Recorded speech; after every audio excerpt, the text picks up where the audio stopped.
Do you both have a clear vision of the goal and the direction and the vision of their life and what they want to achieve and why? It's more of a wish list. I would love to have it, but I don't think I'll put in the effort that I say that I would. The thing that coaches need to remember is it requires a little higher level of assertiveness than in typical conversations. And even, early coaching, it's sometimes a little harder to be assertive. Not giving the client time will actually push them off. And I've done that multiple times. And whenever I've made assumptions that they should be able to do something in a given amount of time, it's not always the case. If you come up with 6 or 7 actions in a session, I'd say, which one's the most important? If you couldn't make progress on anything, the thing that matters the most, that will make the biggest difference, is which one. And we'll put a star on that one. And that's the main one. All right, hello, Coaches Nation. Have you ever had a client who will not take action? That's what we're talking about today. Clients who aren't taking action. Maybe it's a specific action, or maybe it's a series of actions, or maybe it's actions over repeated sessions. Whatever it is, it might be about a lot of things. Maybe it's about setting realistic goals. Maybe it's about their mindset. It could be a number of things. And these are challenges that many coaches face at some point. And whether your client is stuck or making excuses or avoiding or something more complex, it can be frustrating as a coach, for sure. And it can make you question your skills as well. But here's the truth. It's more common than you think, and it can seriously impact how you feel about your coaching if it's not addressed. And so it's really important that we talk about this today. And I'm really excited to be here with my co-hosts Faisal and San. And I am Daniel Fernandez. We are the co-hosts of the podcast, The Coach's Journey, along with Sherry Flewellen, who is not here today. But I'm excited to talk to you, as always, Faisal. I love talking shop with you about coaching because we have such interesting conversations, and I always learn something in our conversations. So I'm looking forward to it today. So let's talk about it. Have you ever had a client that's not taking action? Many. Of course. Of course you have. Of course, we all do, right? Why don't we start sharing a little bit? Maybe share an example, and we'll talk through it. So before I go in there, it's funny. This is one of the questions or statements that I see as the most common whenever you go to coaches forum, especially in certifications. Almost every year, multiple times you see this. My client is not taking action, and this is what I tried. That's what I tried, and they're frustrated. The coaches are frustrated. And one of my first thoughts, and I've talked to coaches about this, I'm like, why are you so frustrated? Because your client is not taking action. And the reason why I say that is a lot of times I think coaches get really attached to the process of clients taking action because they associate it with themselves and the program, whether my program is working or not. It might not have anything to do with that. It might be all sorts of reasons, and it might be that as well. So yes, there's a part of us will be attached, but at least my initial frame, I think the way I look at it is what will help the client, regardless of whether or not the program works. And there are times where I've had to direct people to other people because my program is not working for them. I love hearing you say that too. The humility of saying sometimes your program doesn't work. I think that's just good to hear that for other coaches as well. And I think one of the reasons we get attached is we actually really care about our clients. We care about their vision. We care about their progress, which means we care about them taking action, right? And so, but there's a fine line between caring to the degree that a really great coach cares and being attached personally in an unhealthy way, right? And the difference is very simple. When you're caring, and again, like you said, there will be a mix in there. When you're caring, it's more about the client. As soon as you become attached, it becomes more about you, about your program, about your process. What's wrong with me? What's not working in my program? It becomes very self-focused. And because then you're trying to self-preserve, or there's a part of your mind that's trying to self-preserve. And I think that just as an initial point for any coaches listening to this, be very aware of that. It's not like we're not susceptible to that. A lot of coaches are.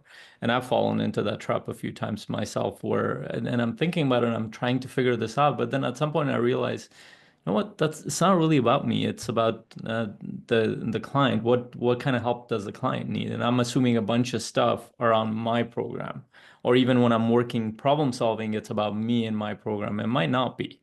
So maybe the frame we can take today is what will serve clients who might not be taking action for whatever reason versus whether or not you're the right, your program is working or you're working or anything like that. But we can address that part too. But the lens I think that's more effective is the lens of service, is what would serve the client. And that might be with or without your program. Yeah, I love that because it takes the focus back to like my number one rule coaching is it's not about you, it's about them, it's about the client.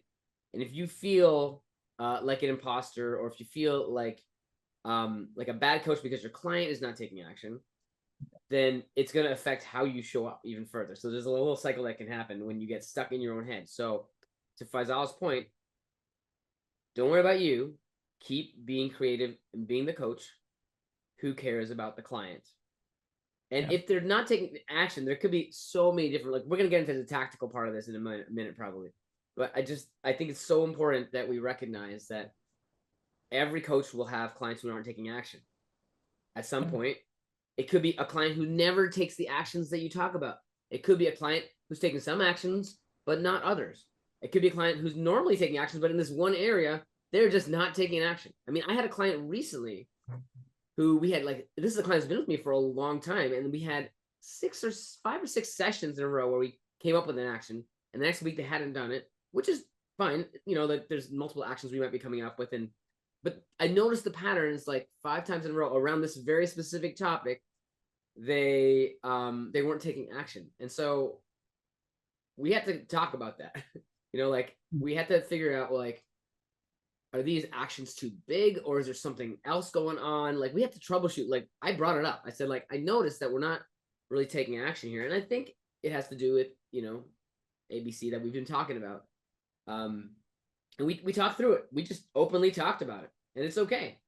It's totally fine. If I was really self-conscious about it, and then I would have been insecure, and then they might be feeling worse because like now they're worried about me. And so like you got to make sure that the focus remains on the client.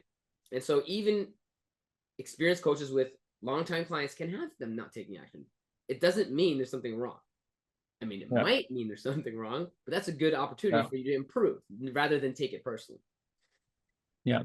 And one of the ways you can do that is, one of the ways I've been able to get out of my own head outside of the awareness piece is to have other coaches that can give me feedback. So if I get stuck somewhere and I don't know how to approach it, I've actually reached, for example, I was working with a couple and I reached out to 2 of the coaches in our community who did relationship coaching, and I got their perspective on how would you approach it differently. And I got a lot of good feedback. And then we usually have our mastermind sessions where I got a chance to share, and we were able to kind of work through it. And I realized a lot of the things that I was thinking were okay. I wouldn't have even thought about the solutions that I heard from other people as to how to approach it.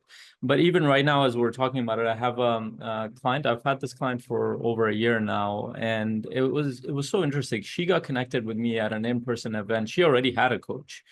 And she had been working with that coach for 2+ years, and something about what I shared kind of connected with her, and she's like, I feel like you can help me in this area. And then she joined my program. She joined my group initially, and then she signed up for my one-on-one afterwards. And as we started working together, I realized a lot of the challenges were on the emotional side. In the beginning, areas I could handle, but then as I started working together, I noticed a lot of the stuff was going more towards trauma stuff that she was stuck in. And just the same pattern, she would go through the same thing that she would commit to, and 2, 3, 4 times she just couldn't follow through. And actually, after about a year or so, I had a conversation with her. It's like, maybe we need a different kind of approach here. And I have some tools that would help her get out of that, but there are times where my tools are not enough. I don't have all the training in the world. So I did direct her to a somatic coach that I have in collaboration with me. And she had gone to therapy before, by the way. She had gone through that and that hadn't worked for her. So I'm like, let's give it a try. And I didn't charge her extra. I just connected it to our package, and I gave her a couple of sessions with this other coach just to see how that would work. And as soon as she had those sessions, she's like, that was tough, but I think that's what I need. And so I kept, and she still wanted to work with me, but I think she needed more support around there. So right now she's doing about 3 sessions with that coach, and then she's coming back to me afterwards. But that's helping her move forward. versus me getting frustrated and being stuck in that cycle. But as soon as like Daniel said, you notice a pattern, you have a conversation around that and being open to what would actually support the client. So, and the other thing is, two things I've done over the years. One, I've learned to develop tools that would help me support my clients to get out of certain things that doesn't require them to just completely go on towards full-blown therapy. And usually these clients have gone towards therapy for decades on end. So it doesn't make sense when we're taught as coaches that just send them back to therapy. Like, fine, they know that already. They even have, some of them have therapies, but there are tools that I've developed that help them. And then the second piece of that I had to develop was started building partnerships with other coaches and therapists, other people that I trust them, that I know their track record works, partly because I went through the model myself and I'm like, holy shit, this works better in this area. And then it helped me not only build a community of people around me that could support them with specialized skill set, but also it helped me take a lens of, okay, how can I help this client in different ways? But that's been my approach generally, at least in that context. And then there are other contexts I can talk about where clients get stuck. It might not be related to trauma. It might be other things, which we can talk about as well. One of the things that I love that you talked about, Faisal, just now, it was kind of like, it's sort of like glancing, but I want to just draw attention to it, which is, I really love the persistence with which you showed up for your client, no matter what was happening. Like, sure, they're over and over not taking action, but you're trying. You like the way I interpret it is, you're continuing to try stuff, get creative, come up with new ideas, and then reaching out to people that you know. Maybe this will work, maybe that'll work. You're trying to figure this out with the client over a long period of time. That could be really discouraging if you're new and inexperienced coach, because like you're like, I guess I just can't do this. But what Faisal did, no matter what's happening with the client, he's there with them, figuring it out together, and eventually they'll hit on something that actually worked better than something else, and then that's kind of more the direction to go in, right? And so it's just like there's an evolution that you go through as a human on like learning, right? Yeah. And you do it as a coach too. And so I just want to encourage everybody to like keep on trying stuff, keep on working at it, and be open about the situation with your client. Don't pretend like it's not happening. Like maybe I'm an engineer by training, so I like to troubleshoot things, and sometimes that can be a really powerful technique. So I'll say there's kind of two sides a lot of the time that are coming to mind right now. One is like the technical, intellectual troubleshooting, right? And the other side is the emotional side, right? And they're both important, and there's overlap there for sure. But what Faisal's talking about, there could be emotional blocks. There could be, things in their mindset or their beliefs that are just holding them back. Or there could be like emotional complications. Or in their body, not even in their beliefs. Right. In their trauma or experiences in their body, just their comfort level, whatever it is. Or it could be in their relationships. If they take action this, it could affect something they care about with a relationship. Like maybe their spouse will have a judgment if they did the thing that they're supposed to do. And so there could be a whole emotional world of things that you can work on with them to get to the bottom of how to move them forward. And sometimes it's something very intellectual. It's like they don't know how to do the thing. It's like you can make assumptions about like, oh, well, just go, do the thing. But for you, it's easy. But for them, it's not, because they've never done it before, or it's a different context, or there's a tool they need or a skill set. So sometimes you can troubleshoot on both sides of this equation. And I tend to default to intellectual, but most of the time, like if I'm not very conscious, I might do an intellectual troubleshooting. But I think at this stage, I've learned that like it can vary a lot to where it is, and sometimes it's both, and sometimes it's different pieces in different order that you need to go through. And so like I don't necessarily know the path ahead of time, and what I'm doing is kind of what Faisal talked about, is just being persistent and being open to like where this path is going to necessarily lead. And the underlying most important thing is usually, do you both have a clear vision of the goal and the direction and the vision of their life and what they want to achieve and why? Because sometimes it's like that vision is just not really what they want, and sometimes they don't know why that's important. They haven't been reminded of it, or it's actually not that important, and you're trying to do something that doesn't matter. Sometimes that's the other thing that happens. So sometimes just letting the thing go and not making it happen.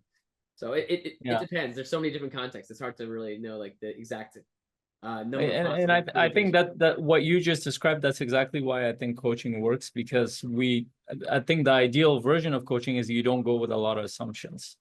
You go with an open mind, heart, and a lot of it is around discovery process. And I love that you brought up vision at the end too. One of the things that I realized, you can troubleshoot a lot of things for people and they will figure it out in the moment, and they get excited about it, but it might not mean anything to them long term, and it might not mean anything to them deeper. It just helps them feel like they're achieving something. But Mm-hmm. to me, those are like, and this is the direction that a lot of coaches tend to go in, because it feels like an easy win and they feel good about it. The client feels good about it, but I don't think it has a long-term effect on it. So I think part of the reason why I think coaching works very well, if you actually do the discovery process of trying to help the client verbalize and express what they really want and need out of life, and you do the deeper discovery, which goes both on the troubleshooting side and also on the emotional side. The emotional is not always in the past. It can actually be towards your future, and might be connected to the past, but it could be towards your vision. And a lot of people don't know what they really want. Like they have a tendency to just, let me just try this route, because it's an easier thing to take on than to actually do the deeper work of discovery. So I just posted a testimonial from one of my clients, and he said it in these words. Is like, when he came to to me, he already had a vision board and all that stuff, but he described it this way. He's like, well, I had just slapped on a bunch of pictures in there, and I was kind of going towards it. A lot of it was like cars and houses and the things that I wanted, but he hadn't done the deeper work of trying to figure out what he really wanted. He had some level of success because at least he had some kind of target, which is good. Having goals is better than not having goals. But then the more he's worked in the program now, he's been there for a year and a half, and this is almost always, this happens, almost always, where people's materialistic needs reduce and their more relational needs, spiritual needs, those kind of things increase. It doesn't disappear. The materialistic needs are part of life, but they start to notice that they pay closer attention to their own awareness, how they feel, the quality of their life. They notice their relationships a lot more. They have a tendency to go towards contribution and spiritual development. Those kind of things start to emerge, and all of a sudden they don't need me to motivate them. They know what matters to them, and that's what motivation is anyway. And then they start to develop habits around the things that matter to them. So the thing that it's easy to ask a person, well, what do you think you should be doing next week or the week after, or all that stuff, and get them to be effective but the problem is that there is no substance underneath all of that. And that requires a bunch of discovery for them to emotionally and spiritually connect to that. Then you can circle back to the easy stuff, which then are, a lot of it is technical and troubleshooting, all those kind of things. Yeah, yeah. You make me think of something like, if your client's not making progress, then I would ask, progress towards what specifically? Like, what is the progress for, right? Back to what Faisal was talking about. The discovery that you do with them, especially early on, helps you establish what I like to call sometimes a lighthouse or a direction or a vision of where they're heading. And so sometimes you'll have a client say something like, yeah, I just really want to learn Spanish. And a beginner coach might be like, okay, let's create a plan to learn Spanish. Let's get, here's what you're going to do first, and then you're going to figure it out and put the actions down. But then they'll come back, they didn't do anything. And at the end of the day, it's because that client didn't actually care enough about learning Spanish and didn't have a real reason to learn Spanish. It was just an idea in their head. And you didn't ask, like, why does learning Spanish matter to you? Like, where did this idea come from, and what's it going to do for you? And like, figure out, does this actually matter in your life? Like, if you were to think about where your life is heading, is learning Spanish on the list of like must-haves because they would like make a huge difference to your life? Or is it like one of those things that you put on a list one time on a notepad that, is like, oh, it would be cool if I learned Spanish one time. Like what level of like importance is this to you? So I think it's really important to think about, if you're not making progress, does this really matter? Sometimes we like to make progress and just get that dopamine of making progress on things that don't actually matter, which brings up one tool that I love using with clients. It's like, there's 17 things we could work on. Which is the most important? What matters the most? What's the highest impact? What's the least effort, highest impact, highest leverage thing? And I like to talk about the Pareto principle, which is like 80% of the results that you get come from 20% of the things you do. And so like 20% of the effort that you do. So, if we have 10 things we're doing, we're working on, like 2 of them matter the most. and 8 of them matter less. So like those two, figure out what those two are, and put more effort there than in the ones that matter less. And it's all obviously highly contextual, right? And it's approximate, but the general principle Yeah. does apply. And I like to figure out, like, if you come up with 6 or 7 actions in a session, I like to say, like, which one is the most important? If you couldn't make progress on anything, the thing that matters the most, that will make the biggest difference, is which one, and then, like, put a star on that one. And that's the main one. And I don't do a lot of like, hey, did you do the thing? They know whether they did it or not. It comes up. It's not accountability as much as it is clarity, right? And when somebody's super clear on what they want, super clear on why it matters, and super clear that what is the step they need to take that will make the biggest difference the fastest, they usually have very little problem taking action, unless there's a complication, or maybe there's a logistical complication. If they have the emotional clarity, then it's all about, like, well, maybe something came up, or maybe there's like a skill issue, or maybe, then you can do the logical troubleshooting. But that foundational emotional side of, like, what do I want? Why do I want it? Why is it important? And what's the next step? Is a pretty important progression to take people through. Yeah, and it's not like we're describing it in a simple way, but it's so complex when it comes to human beings, because if you ask people, out of the 10 things you're doing, which one is the most important, they will kind of guess what is most important based on the urgency they feel in the moment. Yeah. But what is urgent might not be the most important thing for them. It might be just an urgent thing for them to do. And this is why we take people towards their vision. This is why we get people to get outside of the troubleshoot, the firefighting that they're doing in their life. Like, if you had an ideal life, what would that look like? Most people are scared to think about that. They're scared because they don't want to put their hopes on something that they cannot create. There's a fear behind that. And even if they did, it kind of, what they usually come up with is like a wish list that you described, is like, if I do this, this, and this, and they, their wish list because they never go towards it. It's like, it's a good fantasy to have in your mind. And I had that. Like, I'm looking at your guitar right now. I've been wanting to play that guitar, and I bought a guitar for a while, but I don't look at music the way you're embedded into music. I'm not. And there was a point I realized, what? I don't think I'm as interested. It's more of a wish list. I would love to have it, but I don't think I'll put in the effort that I say that I would. And then I think the biggest realization, the biggest relief that I got was admitting that more than anything else. Letting it go. Like, honestly, that's huge. It's like, okay, so that it was the nice to have, it was the wish list, it was the fancy, oh, it'd be great to play guitar. And a lot of people have things like that. But at the end of the day, you realize, actually, it doesn't really matter that much to me. It's not something I'm probably going to do. It's not going to give me the payoff that I want in the future, compared to all the other things that matter way more. And so now the beauty of it is, now you can let it go. And you can say, like, I don't even need this guitar anymore. Right? Maybe you just sell it or give it away, or just allow yourself to, like, consciously say, I'm going to let that go. And so I would ask people, what things do you need to let go of? Right? Like, and even as coaches, so here's an interesting thing with a coach. If you're, I was looking at your post on the Facebook group, and I wrote down the quote. You did a video post on Facebook for coaching mastery community. And the response to your video was, great video. My coaching has stagnated mainly as I've not reached out to any clients or put myself out there. I had a few calls beginning of the year, but great calls, but no sales. And it all put me off and hit my ego, and I felt rejected. And so this video resonated and motivated me to start getting out there again. That's an example of not taking action, right? Yeah. It's like coaches do this too. We don't take action on things we say we care about. And there could be a number of reasons there. And so part of the reason for coaching mastery community is to make sure that coaches have the skills to take action, know what to do, but also are actually implementing. Like, coaching is one of those things that it might be a really clear, important goal to you, but implementation is hard.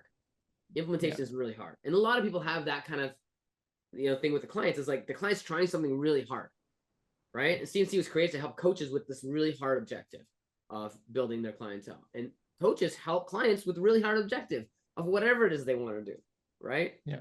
So, like, there could be so many reasons, and there's like a complex series of possibilities to why it's not actually happening, even if we have that foundational, yes, this is important, it matters, but I'm still not doing you know? Yeah, and another one of those factors is time. But before I go into that, one of the things that we've done in coaching master community, we created a session delivering sessions that sell.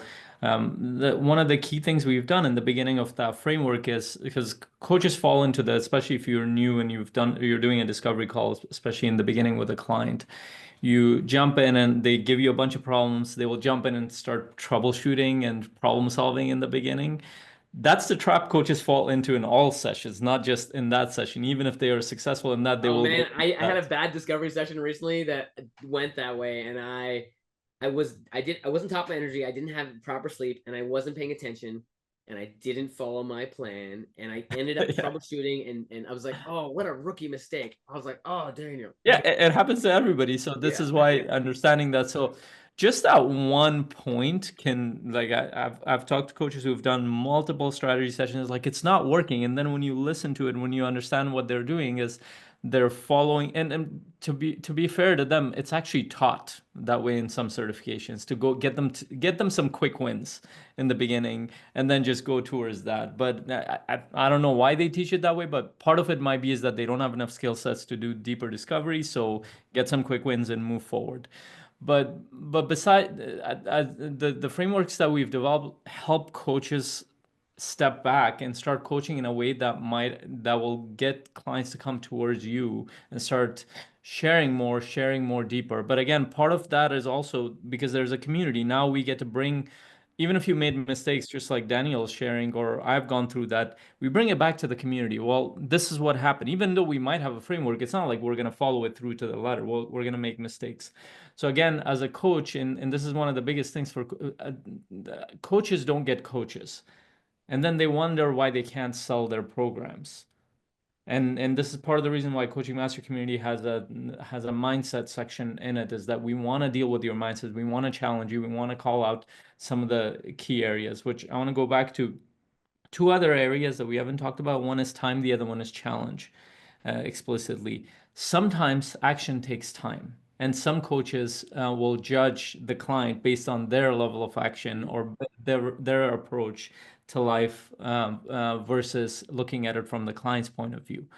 And not giving the client time will actually push them off. And I've done that multiple times. And whenever I've made assumptions that they should be able to do something in a given amount of time, it's not always the case. There are other hurdles that come up that you might not experience, but the client is experiencing in his or her experience. mm.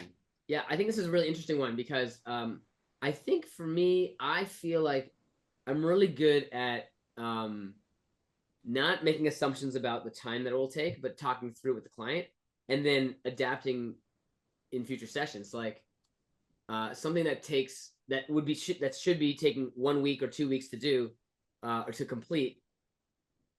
And I think I learned this early on too when there was I wasn't initially asking, but then at some point early on in my coaching career, something like that happened, and I asked them about like, well, what happened?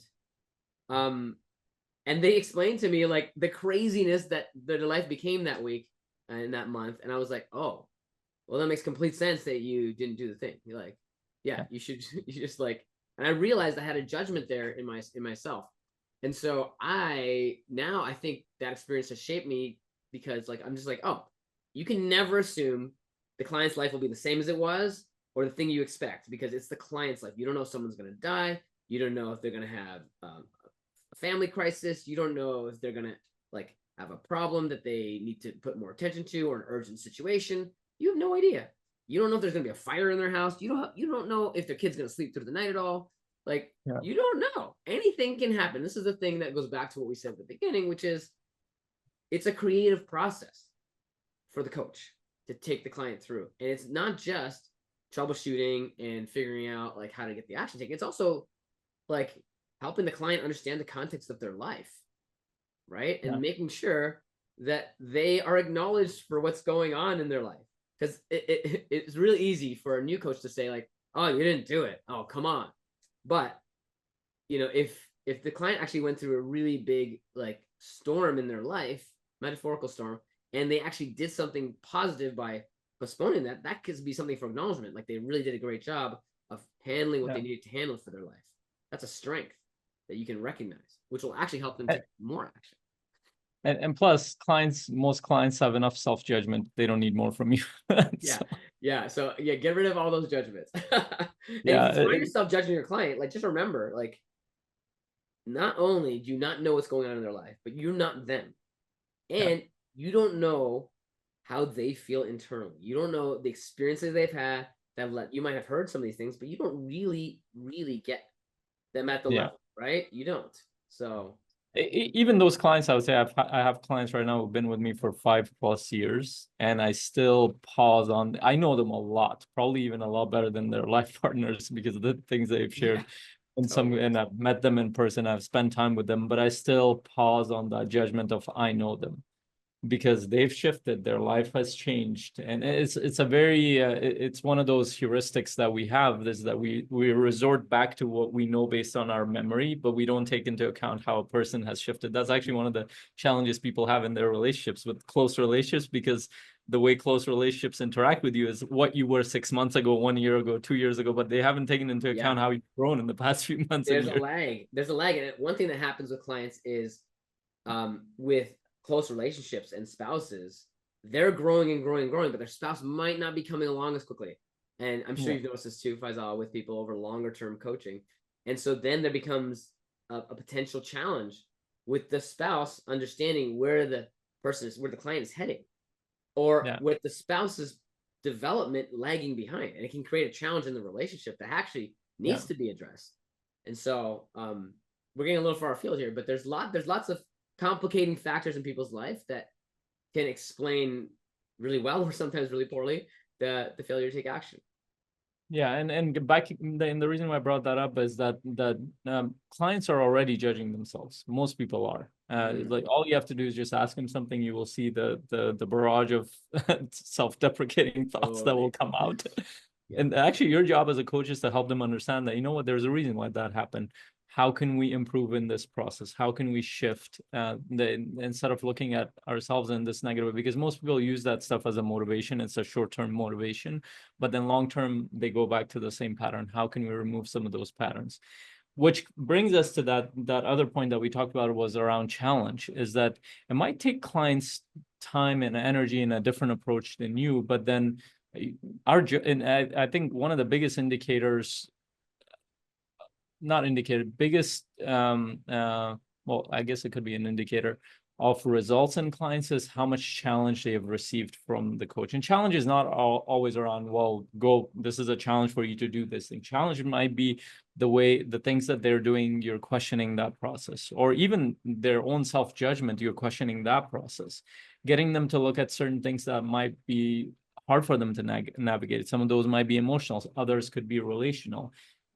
90% of the time, especially on discovery calls, but many of the calls ends up with some kind of challenge in their relationships. Why? Because it's one of the more complex areas for most people.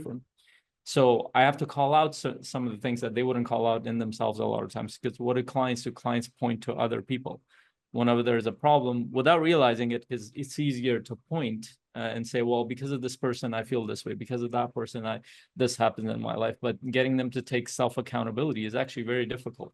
But as soon as they start to do that within that process of challenge, whether it's around relationships or any other area, they start to develop a different identity and character. And that's a huge part of coaching, is you're not just getting people to take action, you're helping them develop an identity, a new aspect of themselves that we say is closer to their potential. And that tends to translate, at least from what I've seen, into results, what we call results. Yeah, I love that point, Faisal. And when you talk about challenge, I think the thing that coaches need to remember is it requires a little higher level of assertiveness than in typical conversations. And even early coaching, it's sometimes a little harder to be assertive, right? For many coaches starting out, I think part of the coach's job is to listen and to ask good questions. But part of those questions and part of that listening can be more active, especially in the cases where the client might need a little bit of pushing or a little bit of challenging. And so don't be afraid to be a little bit more assertive and share what you actually need to say to the client to get them maybe shaken out of their out of their comfort, or maybe see a blind spot. A lot of the time you'll have an instinct, and you might need to tell the client what you think, you know? Yeah. And you learn that by doing, right? So I just encourage people to be a little more assertive in your coaching and your Yeah. challenging, right? With So respect, of course, right? You can be so assertive and respectful. there's a subtle area there. Yes, you can do that by having the intention to, but I think a lot of the times coaches are not able to do that because that thing is not showing up in their own personal life. They're struggling with it themselves in their personal life and they don't know how to approach it. So it's hard for them to challenge the client a lot of times. And this, which circles back to as a coach, are you actually dealing with the challenges head on? Are you getting coaching with those things? Are you getting support with those areas? Because if you're not tackling it, you might know the tools theoretically, but being in a session and calling somebody out and asking them in a way that they might not feel disrespected or something else or judgmental, like that requires a lot of mental processing. If you know it already, it's a part of who you are, it's a lot easier to do. You don't need to be perfect, but at the least you're also tackling those things that you're challenging your clients for, whether that's in business, personal life, or other places.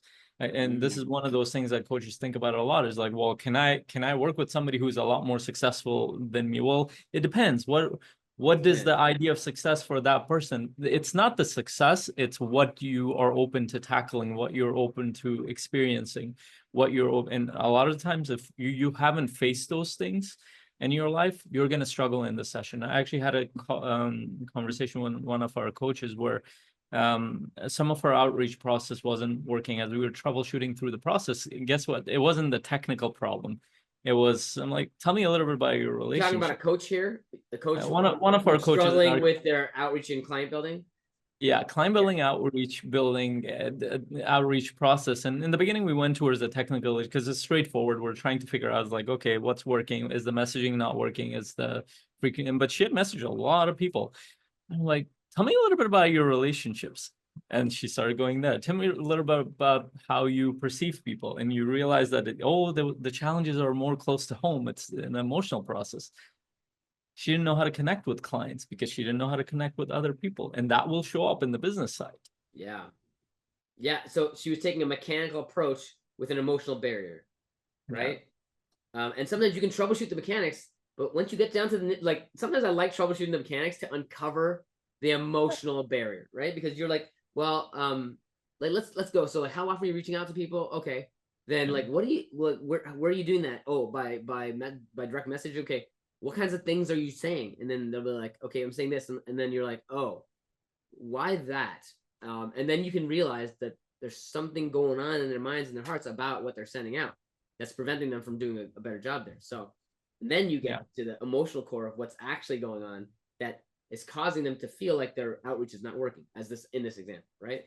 And by the Yeah. way, like this is like really common for coaches. So if you're a coach that you've had any struggles with outreach, that's one of the reasons we do our Monday, for our pro members in Coaching Mastery community, we have the 90-day client challenge, which is like total support on you moving your client outreach forward so that you can build that practice that you're building. But it's the same for coaches as it is for clients.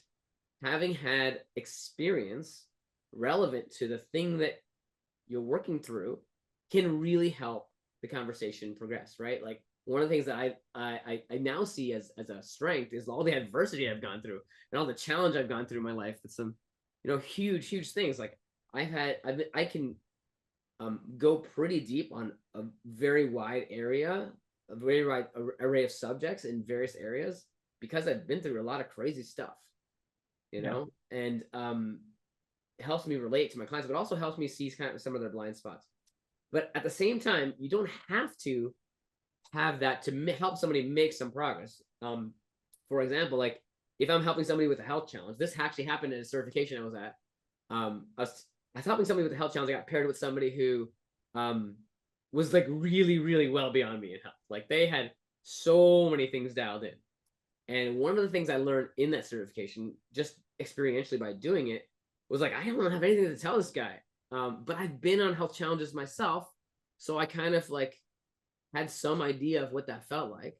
And I was able to just talk about like So what's the next level? So when you don't have that lived experiences, they can share what that maybe next piece is for them, because you might not know. Like I didn't know. For this guy, he came up with like, I think it's actually posture. I'm like, okay, I'm not actively working on posture right now. I probably need to work on that. My posture is like this. My posture's not that great probably. And then I set up, and then I'm like, well, what is it like? Tell me about the posture thing. And so then he's like, well, a lot of time I'm doing this and that, and then what I need to be doing is probably this. I'm like, okay, great. So like I hadn't gone through the posture journey that he's gone through, but he knows where he needs to be, where he needs to go, and so that helped him, know the actions he's going to take.